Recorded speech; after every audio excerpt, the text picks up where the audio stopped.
প্ৰিয় দৰ্শক এই ভিডিঅ'ত মই আপোনালোকলৈ লৈ আনিছোঁ এটি নিয়োগৰ বতৰা এই নিয়োগৰ বতৰাতে জড়িত হয় ডিব্ৰুগড়ৰ পৰা ডিব্ৰুগড় কলেজত থকা ডিব্ৰু কলেজত বিভিন্ন বিষয়ৰ এছিষ্টেণ্ট প্ৰফেচৰ পদ খালী হৈছে তাৰ বিষয়ে মই আপোনালোকক জনাম ৱাক ইন ইণ্টাৰভিউ তাৰ মানে ডাইৰেক্ট ইণ্টাৰভিউত গৈ আপোনালোকে ইণ্টাৰভিউত ভাল পাৰফৰ্মেঞ্চ দি চাকৰিটো ল'ব পাৰিব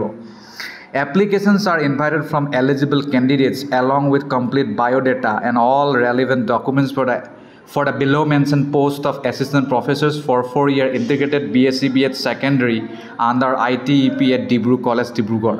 Assistant professor pod khali hoise aru heya BSc BEd or karone khali hoise ITEP r logot jorito aru interview hobo 16 September tarikhe 10 bajat আৰু কলেজ কনফাৰেন্স হল বুলি তেওঁলোকৰ কিবা হল আছে তাতে আপুনি ইন্টাৰভিউটো দিব লাগিব তাৰ মানে 10টা বজা যদি আপোনালোকে 9টা মানত গৈ পাই যাব লাগিব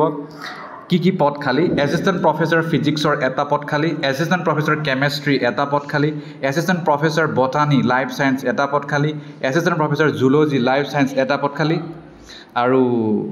এসিস্ট্যান্ট প্ৰফেসৰ ম্যাথমেটিক্স এটা পদ খালি হিন্দী এমআইএল এটো এটা পদ খালি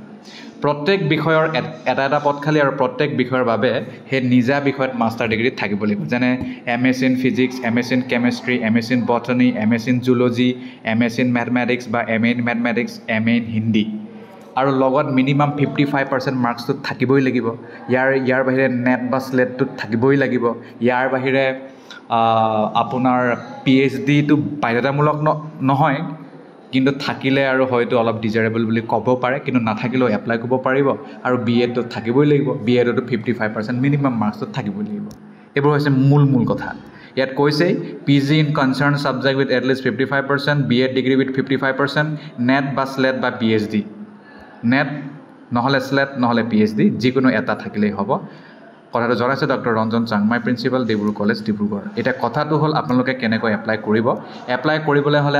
আগতীয়াকৈ একো দিব নালাগে এই যেটো এপ্লিকেশন ফৰ্মেট হেতু আপোনালোকে তেওঁলোকৰ অফিচিয়েল ৱেবছাইটত পাই যাব তাৰ পৰা প্ৰিন্ট আউট কৰি লৈ ফিল আপ কৰি লৈ ফটো দি যি তথ্য বিচাৰ সকলো ফিল আপ কৰি লগত সেলফ অ্যাটেস্টেড যিমান ডকুমেন্ট আছে আপোনাৰ মেট্ৰিকৰ পৰা আৰম্ভ কৰি পিএইচডি হলেও হ'ব নহলেও নাই হেবোৰ গুটেই তথ্যসমূহ একলগ কৰি খাপ মানে এটা মানে সেটত সেলফ অ্যাটেস্টেড কৰি পিং মাৰি হেতু এপ্লিকেশনৰ লগত গাঠি লৈ যাব লাগিব হেতু এটা সেট আৰু এটা সেট অৰিজিনাল ডকুমেন্টটো নিব লাগিব ডাইৰেক্ট ইন্টাৰভিউ দিনাখন নিলেও হ'ব তাতেই আপোনালোকক চেক কৰিব তাৰপিছত আপোনাৰ ইয়াত সাইনো থাকিব বাৰু এইকেইটাই মূল কথা ধন্যবাদ